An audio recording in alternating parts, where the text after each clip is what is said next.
The Taiwan Strait is 90 nautical miles wide at its narrowest point.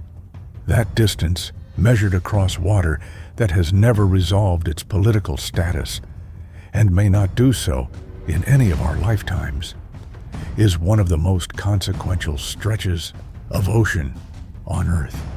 90 miles between two governments that both claim to represent China, between an island democracy of 23 million people and a mainland government that has never formally renounced the use of force as an instrument of reunification policy, between the world's largest navy by hull count and the United States Navy, which has transited this strait continuously for 7 decades as a statement of principle that no political arrangement or military pressure campaign has yet succeeded in changing. 90 miles. On a clear day, with the right optics, you can almost see both shores simultaneously.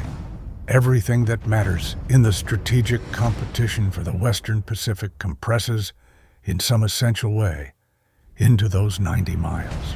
Taiwan's presidential elections occur every 4 years. They are, by any measure, among the most carefully watched democratic exercises in the world. Watched because of what the outcome signals about the island's political trajectory. Watched because of how Beijing responds to candidates it finds less accommodating of its preferred narrative.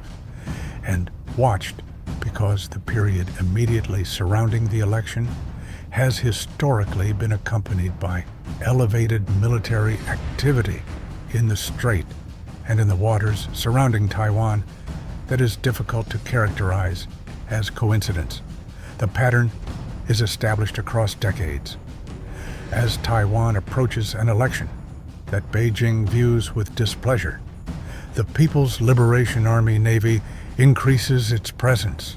Its exercises become more aggressive, and the instruments of gray zone pressure that China has refined into a genuine operational doctrine are deployed with greater frequency and intensity. The maritime militia is the most sophisticated of those instruments, and in the days surrounding Taiwan's most recent presidential election, it had been deployed at a scale and with a coordination that the intelligence assessments had predicted in general terms, but that the specific operational picture, 17 militia fishing vessels, organized, communicating, moving in a formation that no genuine fishing fleet would ever adopt, made concrete in a way that general assessments cannot fully prepare you for until you are watching it develop on a radar display in real time. It was a Saturday. The time was 6:17 local, the morning of Taiwan's presidential election, the polls having opened 47 minutes earlier to lines of voters that news cameras from a dozen countries were documenting across the island. The sun was 3 degrees above the eastern horizon, painting the Taiwan Strait in the flat gray light of early morning that gives the water its characteristic cold quality, regardless of the actual temperature, which was mild. An Arleigh Burke-class guided missile destroyer was conducting a freedom of navigation transit northbound through the strait, course 015, speed 15 knots, conducting the kind of routine operational presence that the United States Navy performs in international waters, and that China characterizes consistently and predictably as a provocation. There was nothing routine about the radar picture. The contacts had been developing since 5:44, when the first cluster of small surface targets appeared on the surface search radar at the destroyer's northwest bearing, approximately 19 miles distant. Initially, the system had classified them as fishing traffic. The Taiwan Strait is genuinely one of the busier fishing waters in the western Pacific, and small vessel contacts in the early morning hours were not unusual. But by 6:04, the pattern had changed. The contacts were moving, not in the dispersed, irregular pattern of fishing boats working aground or transiting between ports. They were moving in a loose, coordinated formation, course southeast, on a vector that the surface warfare coordinator recognized as an intercept track within 60 seconds of running the geometry. By 6:17, the picture was unambiguous. 17 contacts in a dispersed but geometrically coherent formation, a wide crescent arc extending across the destroyer's projected track, the arms of the crescent positioned to force either a course alteration to avoid the formation or a transit through a corridor of vessels spaced at intervals tight enough to create genuine navigational hazard. The contacts were small, fishing vessel sized, 30 to 50 meters, displacing perhaps 300 tons each, but 17 of them, organized across a front of approximately 8 nautical miles, created a physical presence that was not about their individual size. It was about their collective geometry and the message that geometry was sending on this specific morning. Silence is a signal. None of the 17 contacts had transmitted on any radio frequency. They were not broadcasting AIS, the automatic identification system that maritime regulations require commercial vessels to operate. Their silence was deliberate, coordinated, and entirely consistent with the operational doctrine of the Chinese maritime militia, which uses the absence of formal identification as a mechanism for maintaining the legal ambiguity that makes the militia instrument so difficult to respond to under existing frameworks of maritime law. The watch officer's voice on the internal circuit was level. Captain CIC, 17 surface contacts, northwest bearing closing formation. No AIS, no radio. Assessed maritime militia. Intercept geometry on current course. Request your presence. The captain arrived in the Combat Information Center in under 2 minutes.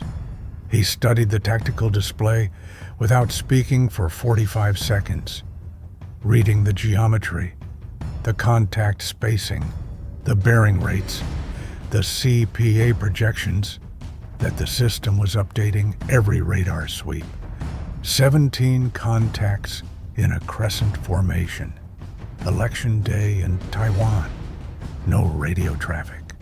No AIS.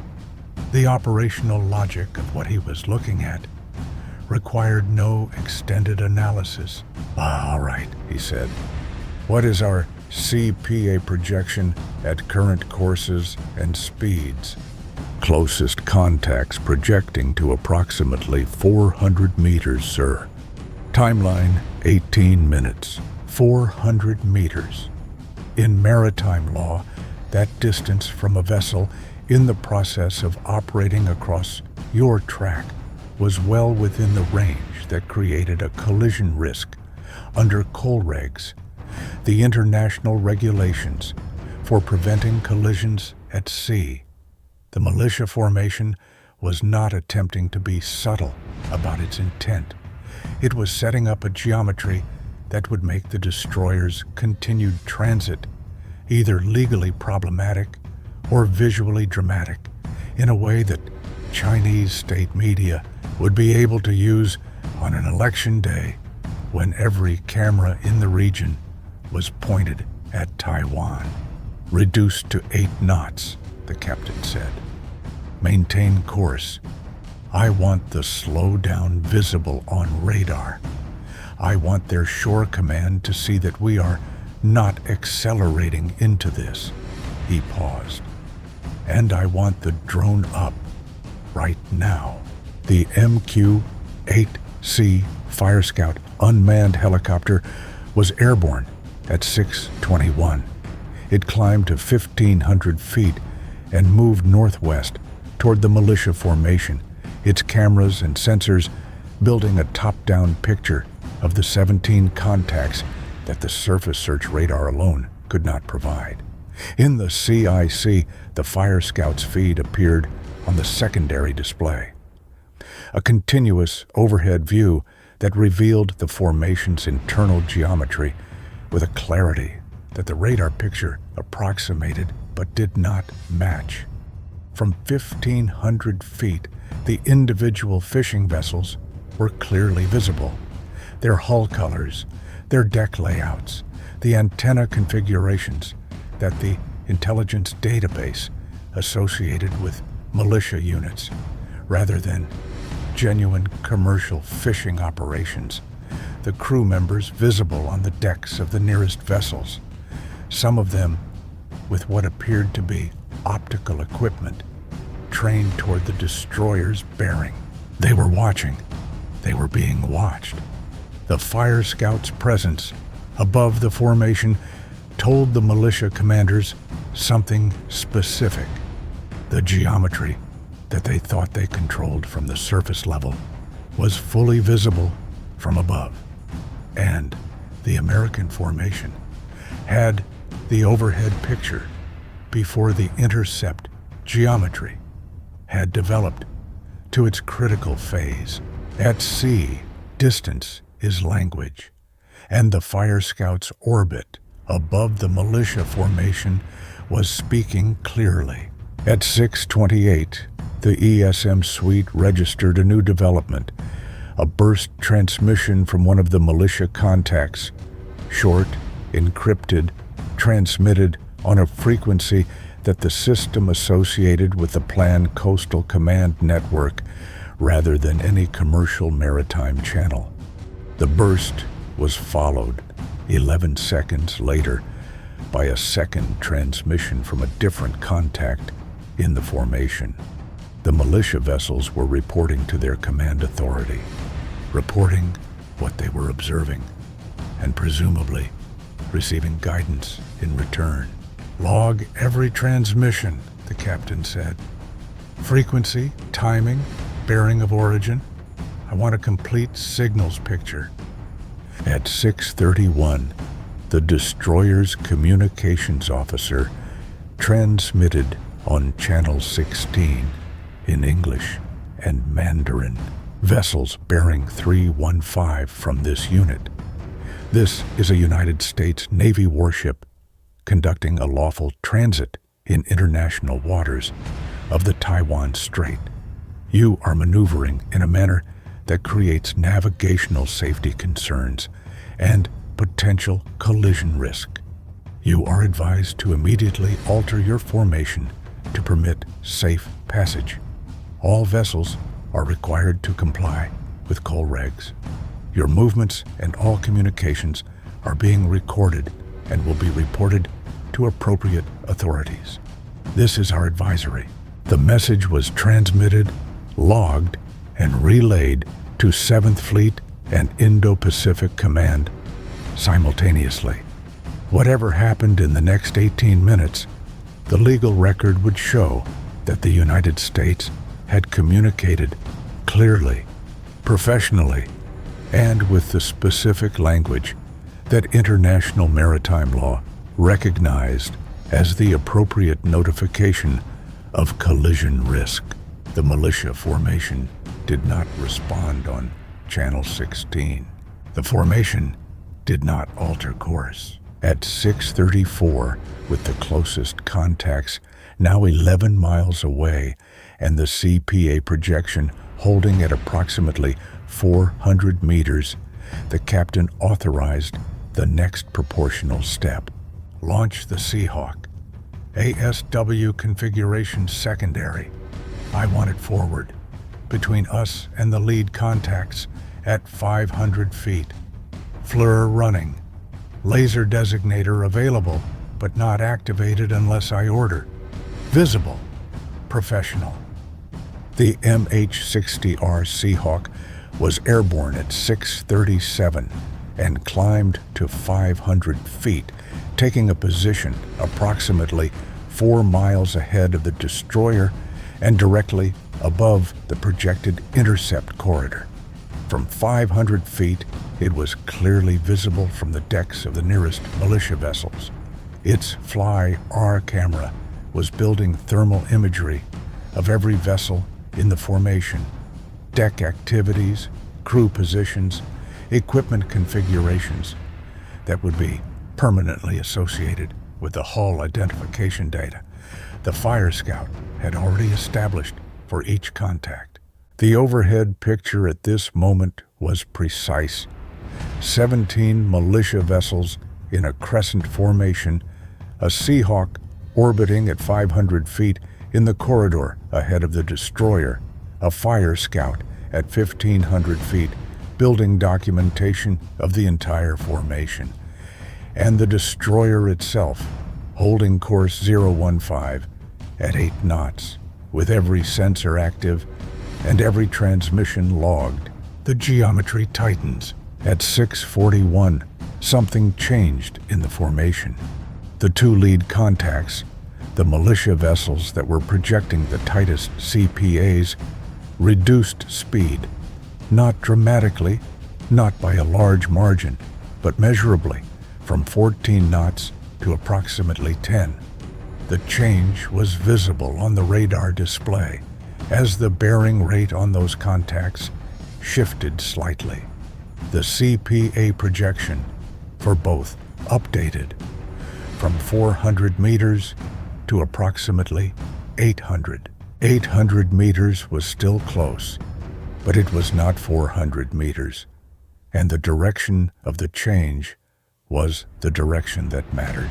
The captain watched the update without expression. He looked at the Fire Scout feed. He looked at the Seahawk's track. He looked at the ESM display, which was registering another burst transmission from the formation. Longer this time, on the same plan coastal command frequency. Someone ashore was managing this situation in real time, and whoever that person was had just received information from the Seahawk's position, from the Fire Scout's altitude, from the destroyer's sensor emissions, from the complete overhead coverage that American surveillance had established over the formation before the intercept. Geometry had reached its critical phase. That had changed the calculus. At 6:43, the captain transmitted a second message on channel 16. Vessels bearing 315, your current speed reduction is noted. We continue our lawful transit.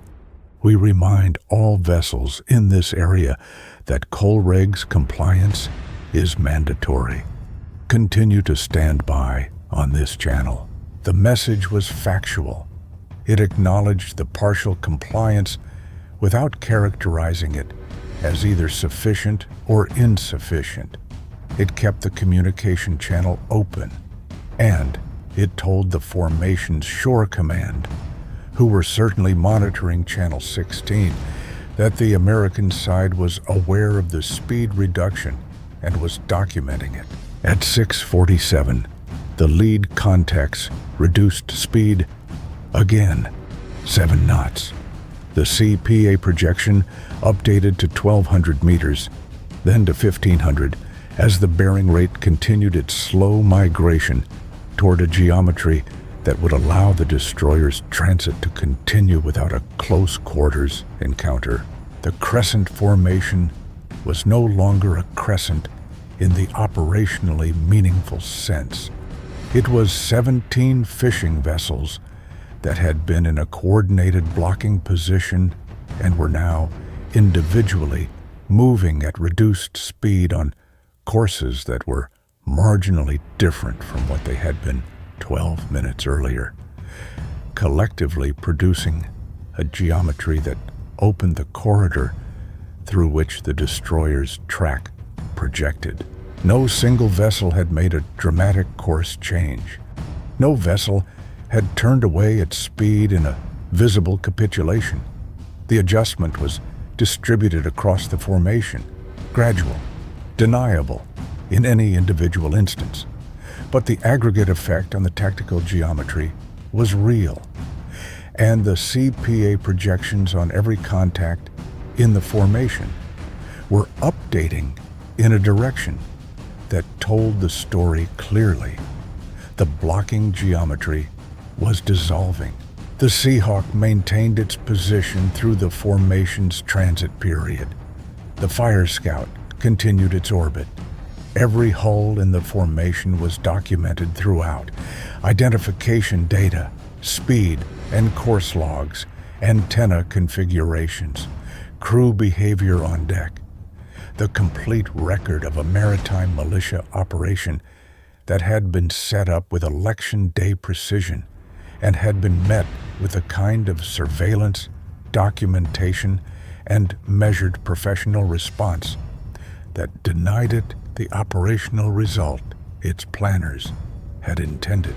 The destroyer passed through the formation's corridor at 7:04 at 8 knots, with the closest contact passing at approximately 900 meters on the port beam.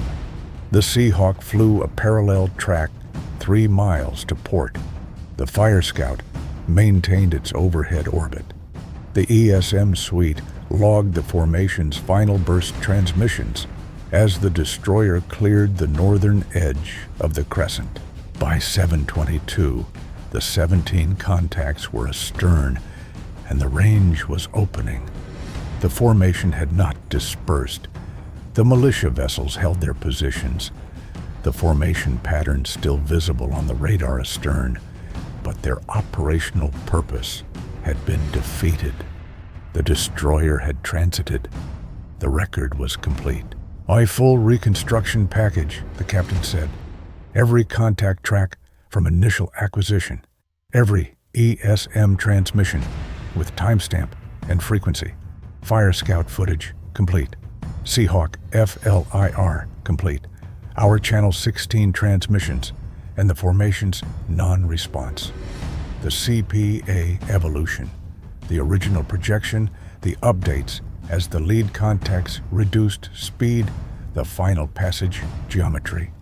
Everything in a single package to 7th Fleet Indo-Pacific Command and the State Department legal advisor." He looked at the intelligence officer. "The hull identification data from the Fire Scout goes to the full partner intelligence network. Every vessel in that formation, hull markings, antenna configuration, crew count, the planned command frequency they were using. If any of those vessels participated in a previous militia operation, I want the cross-reference in the report." He turned back to the display. Taiwan's election was continuing. The polls would be open for another 10 hours. The destroyer was clear of the formation and continuing its transit north through the strait. Course 015, speed returning to 15 knots. The tactical picture ahead was clean.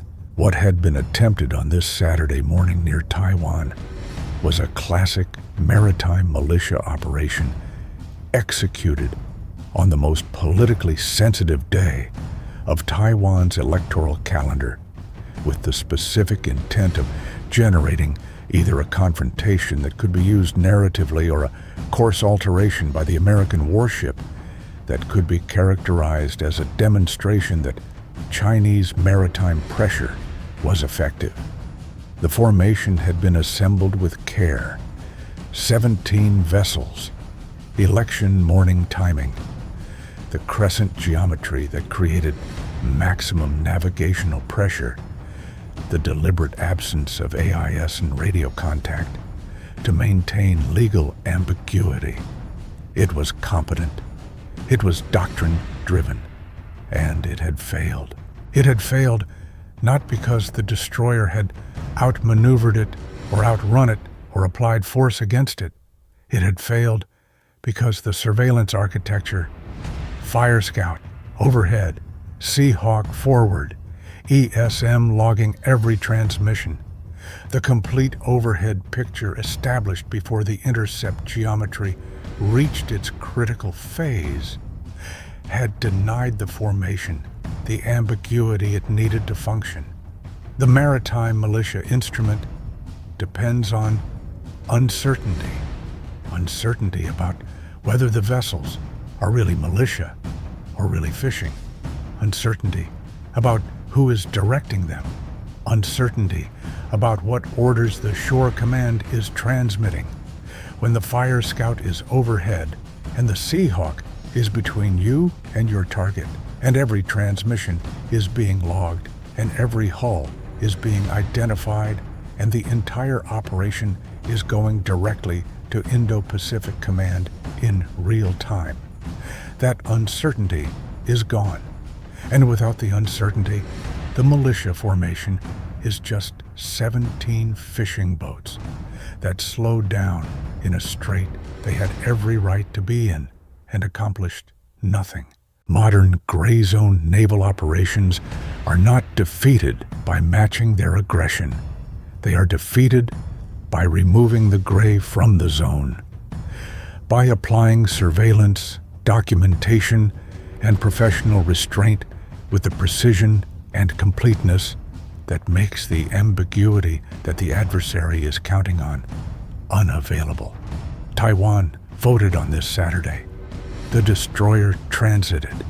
The record was complete and permanent and would be available to every analyst, every lawyer, every partner intelligence service that needed to understand what China's maritime militia looks like from overhead on an election morning in the Taiwan Strait. The strait held the destroyer's wake for a few minutes after it passed. Then the current took it. As the current takes everything in that 90-mile channel between two shores that have never resolved what they mean to each other. The water held no trace of what had happened. The records did.